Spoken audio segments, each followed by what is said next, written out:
આપ નિહાળી રહ્યા છો જનતાની જમાવટ આઝાદી સમાચારોની.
ઓલી પણ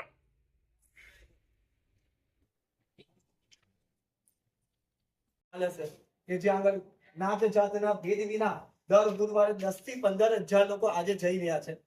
કોઈ પણ પ્રકારના ભેદભાવ ત્યાં આગળ નથી. જઈને તો બહુ દૂરની વાત છે, હિન્દુ મુસ્લિમના પણ ભેદ નથી રહ્યા. ગોધરાકાંડ વખતે પણ એક પથ્થરની જગ્યાએ નથી પડ્યો. જમાલપુરના પૂરા એરિયાની વચ્ચે હોવા છતાં પૂજ્ય શિષ્ય રત્ન ભદ્રંકર શ્રી ઈશ્વરજી મહારાજા 99 વર્ષ સુધી જીવ્યા અને જેમના હાથે આ જિનાલયની પ્રતિષ્ઠા થઈ અને એક પરંપરામાં ગુરુદેવ પધાર્યા છે. ગુરુદેવ 10 વર્ષની ઉંમરે દીક્ષિત છે.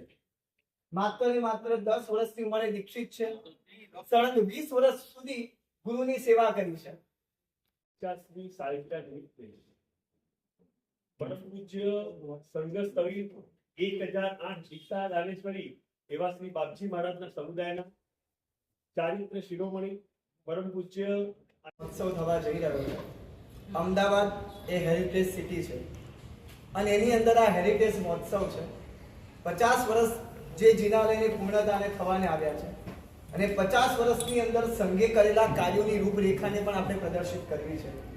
50 વર્ષની અંદર કરોડો રૂપિયાનું સમાજ સેવાના કાર્યો આ સંઘ દ્વારા સમાજને પ્રદાન થયું છે. એની ઉપાસના કરવાથી, એના જીવનનું ધ્યાન કરવાથી, એના ઉપદેશોને સતત વાંચતા સાંભળતા રહેવાથી અને એમના ઉપદેશ પ્રમાણે જીવનારા સંતો એની સતત સત્સંગમાં રહેવાથી આ દૂષણો એ બધાથી બચી શકાય.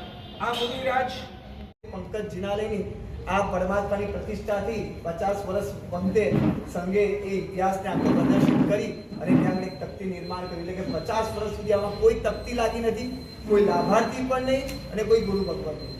સાથે સાથે જે ભદ્રંકર શ્રીશ્વરજી મહારાજા ખૂબ પરમ પવિત્ર મહાપુરુષ હતા.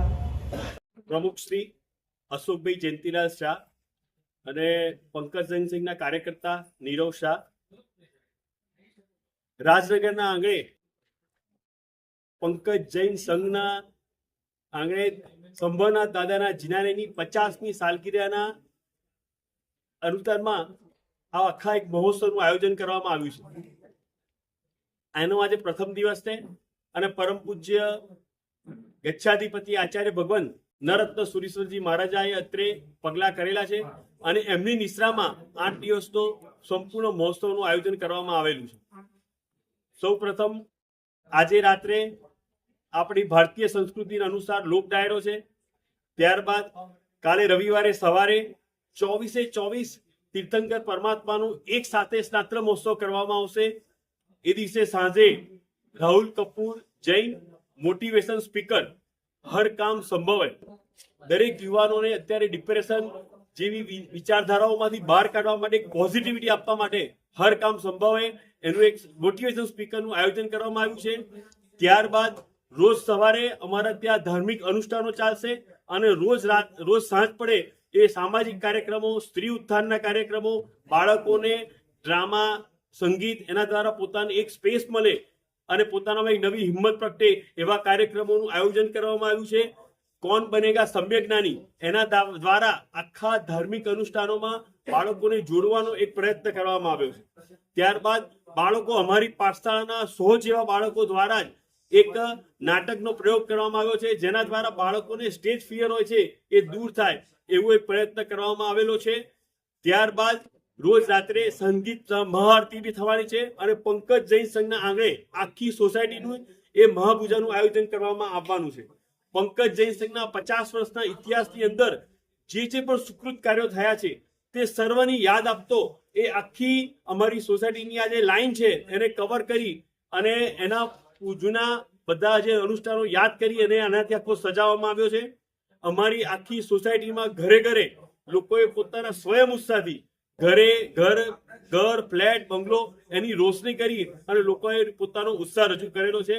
અને આ સર્વના દર્શન વંદન કરવા માટે અમારા જૈન સમાજના અને જૈનેતર બધા જ લોકોને અત્રે પધારવાનું અમારા તરફથી ખૂબ જ આમંત્રણ છે.